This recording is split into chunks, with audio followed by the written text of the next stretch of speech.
Okay, year 10, we're going to do this in one take, so fingers crossed. We're going to look at what a vector is, what a resultant vector is, and how to resolve vectors as well. So let's get started. The first question, of course, is what is a vector? Okay, and to answer this, we firstly have to ask, well, what's a scalar? Okay, and a scalar essentially is just something with magnitude. Now, magnitude literally just means you can attribute a number to it. You can give it a number, right? So a scalar could be, I don't know, the number of buses in your street, number of oranges on a table, anything like that, right? Something you can give a number to. And the way we think of numbers, or at least we have done, is through a number line, right? So we've got our number line with our integers going up. And we can think of a scalar as starting at this 0 point and going up along to whatever scalar we want, in this case 3, right? And that's how we can think of scalars. Now, scalars, when we add them together, are really nice and easy because it's just addition, right? If we've got a scalar of 3 and we want to add a scalar of 4, that gives us a scalar of 7, okay? Literally just addition.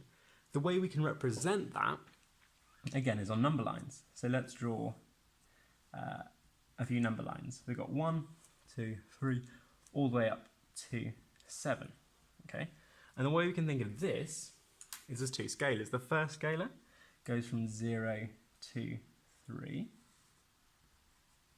okay? And the next scalar we're adding to it is just a scalar that goes from 0 up to 4. Now, if we want to add these two scalars together, all we need to do is put the bottom of one of the scalars at the top of the other. Okay, so the way we represent this, and sorry if this is a little bit basic to start with, but we're going to start from first principles, we might as well, is we start by drawing the scalar, the 3 scalar, so that goes to 3, and then we take the bottom of the other scalar and we add that to the end of the first scalar, pop those together, and you can see we've got two kind of arrows there of 3 and 4, which give us our value of 7. So that's how scalars work, right? Literally just adding them together.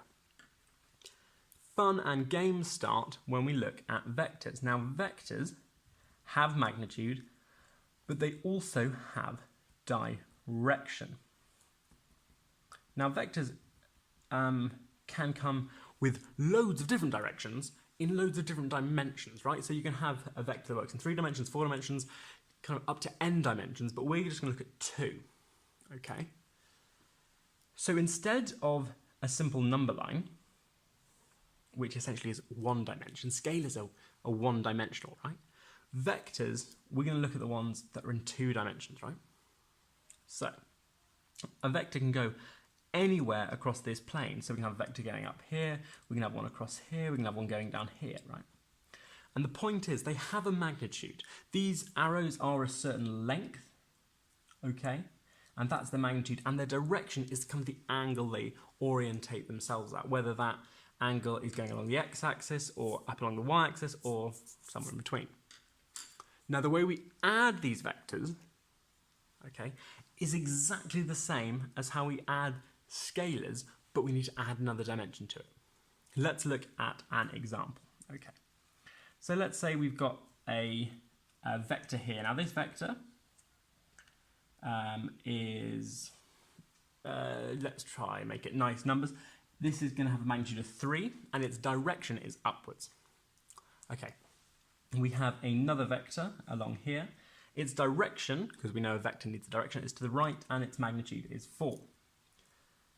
Now, if we put the top and tail of these two things together, as we did with our scalars, something different happens, right? So let's put this 3 here. We take the tail of the other vector, put it to the top of the other vector. So now we have 3 and 4. Okay. To add these vectors together, we need to start at the beginning and finish at the end and draw a straight line between them. This is how we add the vectors up. Exactly the same with scalars. We put the start of one arrow at the end of another. And you'll notice this distance here is not equal to 7. It's not the same as adding scalars together. What we had to do, because I've chosen one going up and one to the right, it's nice and easy, we have to use Pythagoras. Okay, and as any good math student will tell you, Pythagoras, a squared, which is 3 in this case, plus b squared, which is 4 in this case, equals c squared, which means c in this case equals 5, notably not 7. Okay, so this is the first real idea with adding vectors together, and this is the first thing you will see with adding vectors. You'll often get an object with two vectors coming off it, usually forces, to be honest with you. Okay, and if we label that force 1 and force 2, okay, these can be any vectors though, they don't have to be forces, but forces is kind of the common one you come across. Okay, you will commonly get a force going upwards and one to the right. Because they're at right angles, we can create the resultant force, we can add them together. And the way we add them together is by putting the top of one to the tail of the other. So, what we do is we can move the vector along. You will notice that I've moved the vector, moved this F1 vector from here to here, but it still has the same magnitude, it's still the same size, and it's still going up, so it still has the same direction, so it is inherently the same vector. Once we've done that, we can draw that straight line, as we did with our scalars, as we did here, from our start position to our end position.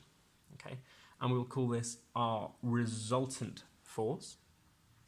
Okay, you'll notice that resultant force is not going up or to the right, it's going at a different direction or a different angle. Okay, it's a vector, so we have to consider its direction as well. The r in this case is f2 squared plus f1 squared square rooted because of Pythagoras, and theta is the arctan of f1 over f2. Okay, that is because it's a right angle triangle, and we're doing the opposite, f1 over the adjacent f2 because of soccer TOA, T-O-A. Lovely. So that is how we create the resultant vector when we've got two vectors working at 90 degrees to each other. But of course we can do this with anything, right?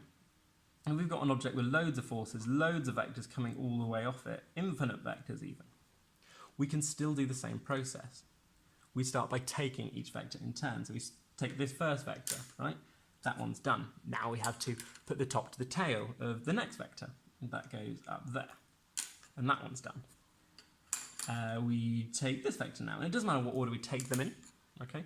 Try it at home. Try ordering the vectors in different ways. Moving this vector over here is the same as moving this vector up here. It will give you the same result, so it doesn't matter which way around it goes.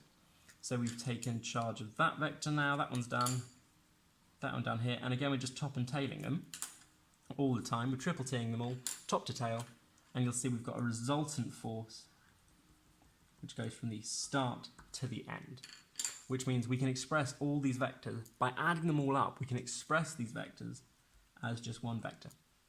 In the same way, we can express these two scalars just as one scalar.